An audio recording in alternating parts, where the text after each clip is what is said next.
बहुत ज़रूरी है जानना परमेश्वर का उद्देश्य क्या था आपको बनाने के लिए, क्यों परमेश्वर ने आपको बनाया। क्योंकि अगर आप इस बात को नहीं जानेंगे आप वैसा फंक्शन नहीं कर पाएंगे जैसे परमेश्वर चाहता है कि आप फंक्शन करें। उत्पत्ति 1:26 पढ़ेंगे, इसमें लिखा है, फिर परमेश्वर ने कहा हम मनुष्य को अपने स्वरूप के अनुसार अपनी समानता में बनाएं और वे समुद्र की मछलियों और आकाश के पक्षियों और घरेलू पशुओं और सारी पृथ्वी पर और सब रेंगने वाले जंतुओं पर जो पृथ्वी पर रेंगते हैं क्या करें? जोर से बोलिए, क्या करें? अधिकार करें। आमीन। जब परमेश्वर ने मनुष्य को बनाया सबसे पहले, तो अब परमेश्वर अपनी इंटेंशन को या अपने उद्देश्य को बोल रहा है कि मैं क्यों मनुष्य को बना रहा हूं। वो कह रहा है, और यहां पे जो परमेश्वर है वो प्लूरल है, यहां पे हम देखते हैं वो त्रिएक परमेश्वर, पिता, पुत्र और पवित्र आत्मा। यहां पर वो कह रहे हैं कि हम मनुष्य को, आओ हम, लेट अस, इंग्लिश बाइबल कहती है अस, यानी एक नहीं, अस, हम। यहां बाइबल में मैं नहीं लिखा, क्या लिखा है?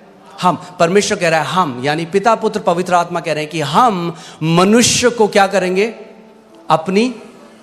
अपने स्वरूप में और अपनी समानता में बनाएंगे। सो यू विल सी, आप देखेंगे कि ये पहली जगह है जहां पे परमेश्वर अपना उद्देश्य बता रहा है मानव जाति के लिए। और जब आप इसको समझेंगे तो आप जानेंगे कि क्यों परमेश्वर ने आपको रचा है और आपका उद्देश्य इस पृथ्वी में क्या है। आमीन।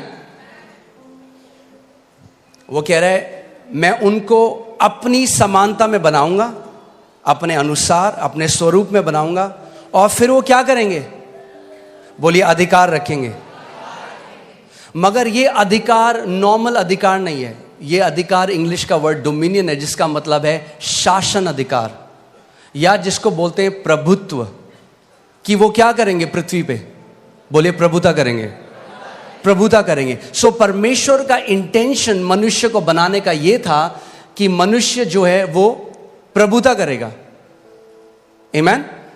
सो इस बात को समझिए, परमेश्वर ने आपको जब बनाया, आपके डीएनए में उसने शासन अधिकार डाला है। मैंने आपको पहले ही बताया था, आप एक चम्मच से भी एक कील को कसने की कोशिश कर सकते हैं, मगर चम्मच उसके लिए नहीं बनी थी।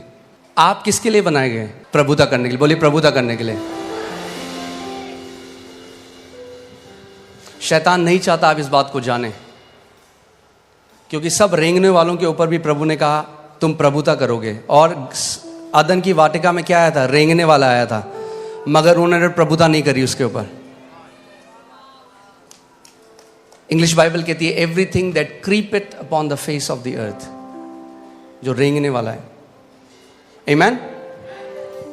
सो परमेश्वर ने जब हमको बनाया, मैंने आपको पहले भी बताया था कि परमेश्वर, जेनेसिस में लिखा है आदि में उसने आकाश और पृथ्वी की रचना करी। आकाश या हेवेंस जो बाइबल में कहती है, वो बात करता है अनसीन रेल्म की, अनदेखी। परमेश्वर का जो राज्य है आप इन आंखों से नहीं देख सकते, मगर वो इस जो आप आंखों से देख रहे हैं उससे भी ज्यादा वो रियल है। आमीन। उससे ज्यादा वो रियल है। आप आंखों से उसको नहीं देख सकते, बट वो रियल है। और परमेश्वर ने पृथ्वी की रचना करी। और परमेश्वर ने जब मनुष्य को बनाया तो क्या किया? सबसे पहले जब उसने मनुष्य को बनाया, बाकी सब चीजों को जो उसने बनाया अपने मुंह के वचन के द्वारा बनाया, मगर जब उसने मनुष्य को बनाया तो उसने उसको कैसे बनाया? अपने हाथों से उसने मिट्टी ली और एक मिट्टी से उसने हमारे शरीर को बनाया और अपनी आत्मा को मनुष्य के अंदर डाल दिया, जिसको हम इंग्लिश का शब्द ह्यूमन है, जो दो शब्द से मिलकर आता है, ह्यूमस यानी मिट्टी, और मैन जो हिब्रू भाषा में इश जिसका मतलब है आत्मा।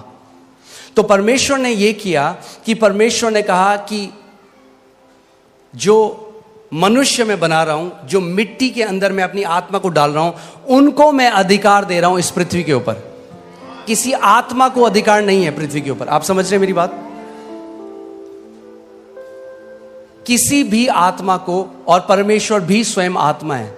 सो जब परमेश्वर ने पृथ्वी मनुष्यों को दी तो वो उस चीज से बाहर आ गया। उसने कहा तुम अधिकार रखो, उसने नहीं कहा हम अधिकार रखेंगे, उसने कहा तुम अधिकार रखो। आज लोग बोलते हैं अजी परमेश्वर तो सब चीज़ जी उसकी मर्जी के बिना तो पत्ता भी नहीं हिलता, सब चीज़ तो परमेश्वर कंट्रोल कर रहा है। मैं आपसे एक सवाल करता हूं, क्या परमेश्वर आपको कंट्रोल कर रहा है? आप कंट्रोल हुए आज तक परमेश्वर से? और अगर हम परमेश्वर के कंट्रोल में नहीं है तो कैसे हम कह रहे हैं बाकी सब कुछ वो कंट्रोल कर रहा है? जैसे वो आपको कंट्रोल नहीं कर रहा वैसे वो किसी को भी कंट्रोल नहीं कर रहा।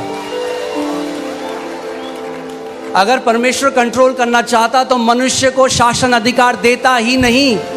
उसने शासन अधिकार इसीलिए दिया, उसने बोला तुम कंट्रोल करो पृथ्वी को, मैं तुम्हें अधिकार दे रहा हूं। आमीन।